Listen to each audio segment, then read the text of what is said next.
Hello viewers, my name is Dr. Ademolu Adegbenga Bolanle. I'm here to present this topic, Whipple's Triad, its limitation in diagnosis and management of hypoglycemia as a comorbidity in COVID-19 diabetics and diabetes mellitus in general, a review at this 11th International Virtual Seminar on COVID-19 Part 2. I want to thank the organizers for inviting me. These are my outline: introduction, methodology, limitation of Whipple's Triad, discussion, future direction, limitation of study, conclusion, and my references. Now, in the year 1938, Allen Oldfather Whipple, an American surgeon, invented a triad of 2 clinical and 1 laboratory parameter to give the Whipple's Triad, which has been in clinical use for decades and beneficial to perhaps millions of people worldwide with hypoglycemia as health challenges. Allen Oldfather Whipple is best known for the pancreatic cancer operation pancreaticoduodenectomy, eponymously named the Whipple's procedure, of which he performed 37 during his career. Allen Oldfather Whipple described Whipple's procedure in 1935 before describing Whipple's Triad 3 years later in a publication titled The Surgical Therapy of Hyperinsulinism. Now, the Whipple's Triad is characteristically 1. Presence of hypoglycemic symptoms, 2. Documentation of low blood sugar at the time of hypoglycemic symptom, and 3. Reversal of these symptoms when the blood glucose level is restored to normal. Initially, after invention, Whipple's Triad was thought to be indicative of potential hyperinsulinemia secondary to pancreatic insulinoma. Over the years and today, it is now known that the application is not limited to patients with hyperinsulinemia from insulinoma. It is common knowledge that a major group involved in the application of Whipple's Triad are people living with diabetes who had hypoglycemia complicating their management at one time or the other, especially type 1 diabetes mellitus patients who have hypoglycemia as a major issue to contend with in their day-to-day management of their diabetes mellitus.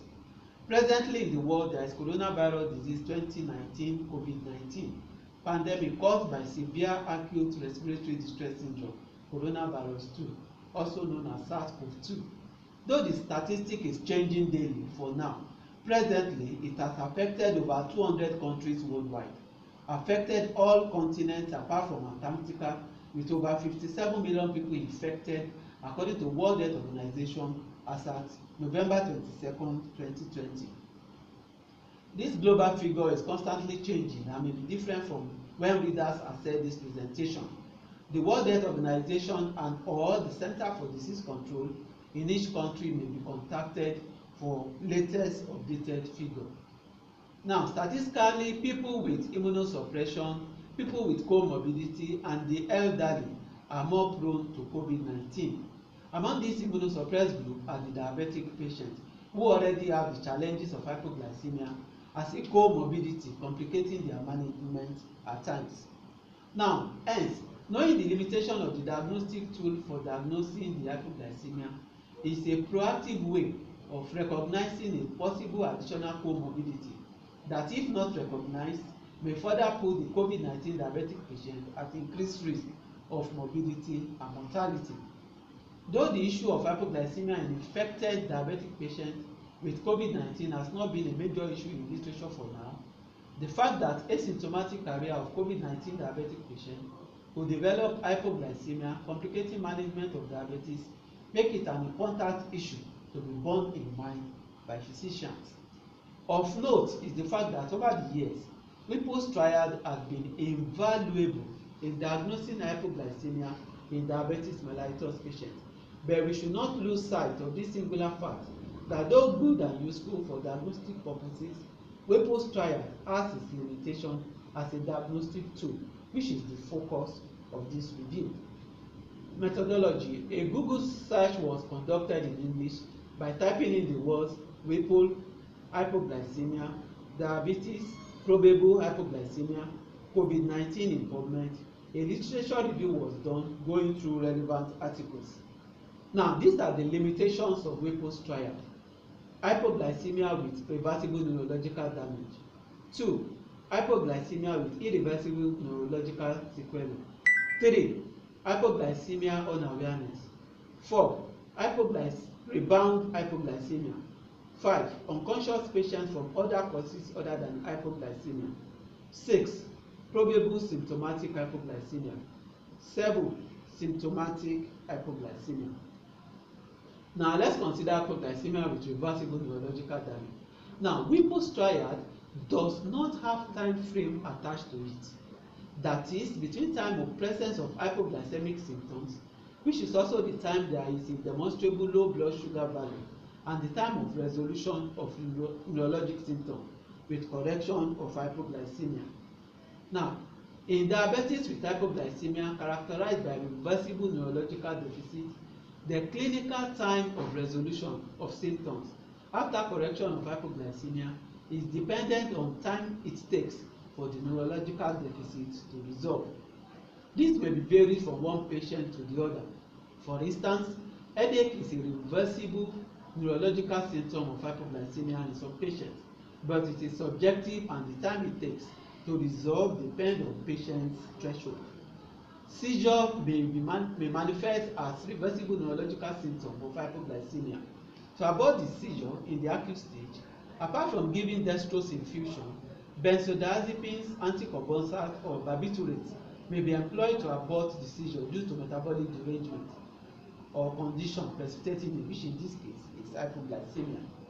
Now, full recovery from the underlying hypoglycemia will also be dependent on half-life of the employed pharmacological agents used for the management of the seizure, despite the fact that biochemical correction of hypoglycemia might have been achieved. This is an example of limitation of Whipple's triad in diagnosis and management of hypoglycemia. Now, let's consider hypoglycemia with irreversible neurological sequelae. It is well documented in literature that hypoglycemia in people living with diabetes mellitus can present with adrenergic and neurological symptoms. It is also well known that the neurological symptom of hypoglycemia can be reversible or irreversible. With respect to Whipple's triad as a diagnostic tool, hypoglycemia with reversible neurological deficit can easily be diagnosed with very high positive predictive value. Unfortunately, this same very high predictive value cannot be expected if the patient has irreversible neurological damage from previous or ongoing hypoglycemia, especially if the irreversible neurological damage results in loss of consciousness. In such scenario, only biochemical recovery of the hypoglycemia can be achieved without corresponding clinical response. This is a major limitation of Whipple's triad. Now, clinicians not bearing this in mind may encounter a diagnostic dilemma after biochemical correction of hypoglycemia without corresponding clinical improvement if Whipple's triad only is the diagnostic criteria in focus to evaluate the suspected hypoglycemia. Irreversible neurological sequelae inducible by hypoglycemia can vary from coma to brain death. This needs to be borne in mind in management of patients with hypoglycemia. Now, hypoglycemia unawareness. Hypoglycemia unawareness is one area of hypoglycemia complicating diabetes mellitus management that is challenging to both the patient and healthcare provider, as the apparently normal patient may be metabolically unstable glycemic-wise and in imminent danger of collapse. The fact that the patient is unaware of his hypoglycemic state or is asymptomatic make one of the triad of Whipple's, that is, symptoms compatible with hypoglycemia, to be absent despite a demonstrable biochemical hypoglycemia. It therefore follows that Whipple's triad is not applicable in diagnosing hypoglycemia characterized by hypoglycemia unawareness, which is seen in long-standing diabetes mellitus patients, where the long-standing diabetes mellitus is a risk factor for the hypoglycemia unawareness among other risk factors like degree of glycemic control and the occurrence of repeated episodes of hypoglycemia. A situation where a asymptomatic COVID-19 carrier who has underlying diabetes mellitus also have hypoglycemia unawareness, which is not recognized by Whipple's triad, is a potentially serious clinical scenario. Hence, an high index of suspicion will be needed to diagnose the two conditions if it coexists in diabetics. Now, rebound hypoglycemia. The Whipple's triad does not predict which patient will have rebound hypoglycemia at diagnosis, or which have more chances of having rebound hypoglycemia at diagnosis. There is also the possibility that the initial hypoglycemic symptom may not have fully resolved before a rebound hypoglycemia occurs. In such scenario, an overlap of symptoms may occur. There is need to research extensively into how long it takes for symptoms of hypoglycemia to resolve after correction of the hypoglycemia. The Whipple's triad is silent on this. Now, let's consider unconscious patients from other causes other than hypoglycemia. Loss of consciousness have varied etiology in medical practice, with possibly COVID-19 as an emerging cause. While a patient is unconscious, hypoglycemia may occur which may be biochemically detected. Diagnosing hypoglycemia in such patients clinically may create diagnostic challenge, as the adrenergic and neurologic symptoms like excessive hunger, general body weakness, palpitation, sweating, tremor, dizziness cannot be complained by the unconscious patient. Hence, one of the triad of Whipple's that is presence of hypoglycemic symptoms at the time of documentation of biochemical hypoglycemia will be absent. Furthermore, since hypoglycemia was not the primary cause of loss of consciousness, correction of the hypoglycemia with documented biochemical recovery without correction of primary cause of the unconsciousness may not necessarily lead to clinical recovery from unconsciousness. This is another limitation of Whipple's triad. Now, let's consider probable symptomatic hypoglycemia. Probable symptomatic hypoglycemia is typical hypoglycemic symptoms responding to self-treatment but not confirmed by biochemical documentation, but presumably caused by plasma glucose less than or equal to 70 mg per dl. This is commonly seen in outpatient diabetic than hospitalized diabetics. I have come across many diabetics who, by virtue of being used to their disease condition, can tell when they are hypoglycemic clinically without waiting to check their blood sugar level. Some go on to correct this without checking objectively their hypoglycemic status by checking their blood sugar level. This type of hypoglycemia may truly have symptoms of hypoglycemia, which is relieved by correction with carbohydrate injection, but the absence of laboratory value in diagnosis makes Whipple's triad not applicable in this clinical form of hypoglycemia. Now, symptomatic hypoglycemia.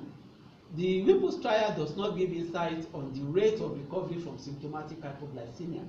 It does not give room for clinicians to recognize hypoglycemia that resolves while giving glucose before the blood sugar level is biochemically restored back to normal values.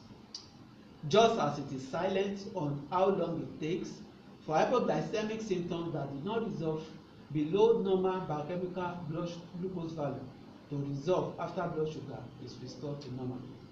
The rate of recovery in these two scientific scenarios depends on many factors, which may include comorbidity, biochemical level of hypoglycemia at diagnosis, route of glucose administration during correction of hypoglycemia, dose or amount of glucose given, drugs patient is on at the time of diagnosing symptomatic hypoglycemia, e.g. sulfonylurea, meglitinides, type of insulin, whether long-acting or short-acting, and so on.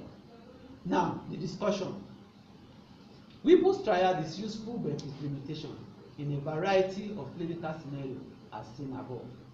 Despite technological advancements like widespread presence of glucose meter device and the emerging use of continuous glucose monitoring device that makes biochemical measurement of blood sugar easier than what it used to be many decades ago, when the Whipple's triad described this a triad of diagnosing hypoglycemia, the application of Whipple's triad is still suffering setback in the present age because of its limitation.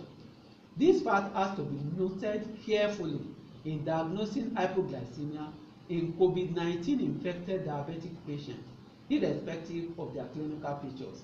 With the whole world faced with the reality of COVID-19 pandemic and spread with no definitive therapy in view for now, coupled with the effect it has on endocrinology and diabetics in particular, attention must be paid to modifiable and preventable comorbidities like hypoglycemia in affected diabetics with COVID-19 infection, whether symptomatic or asymptomatic, now and in the future.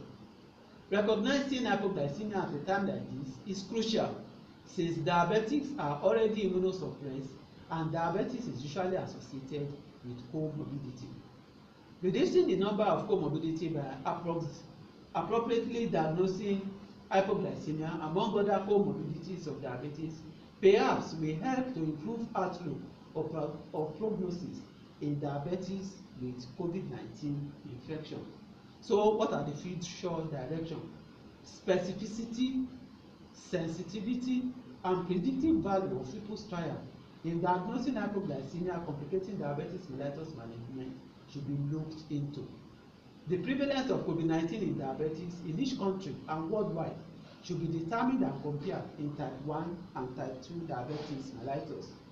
COVID-19 in diabetes should be studied in terms of gender distribution, severity in different diabetic age group, and so on. COVID-19 in diabetes can also be studied comparatively with other infective conditions found in diabetic patients. The prognosis of hypoglycemia occurring in asymptomatic COVID-19 carrier with diabetes mellitus should be studied and compared to prognosis of asymptomatic COVID-19 carrier in other immunosuppressed disease conditions and also in the general population. The limitation of this study include the fact that the search was done in English, region by region search of the word was not done, the exact value of COVID-19 prevalence could not be given since it is dynamically changing worldwide. Now, conclusion. Whipple's triad has its limitation in medical practice, which may be diverse, and these have to be borne in mind by the clinician for a holistic approach to patient management, especially in this new era of COVID-19 pandemic. This question to be addressed in the future remain of all hypoglycemic episodes occurring annually worldwide in diabetic and non-diabetic subjects. How many can Whipple's triad diagnose? In other words, what is the sensitivity, specificity, and predictive value of Whipple's triad? I have no conflict of interest in this paper. These are my references. These are other references. These are more references. These are references. I have a number of them. References, references, references. I thank you for listening to me. I want to announce to you that this paper has already been published online in the International Journal of Diabetes and Endocrinology. Thank you for listening. God bless.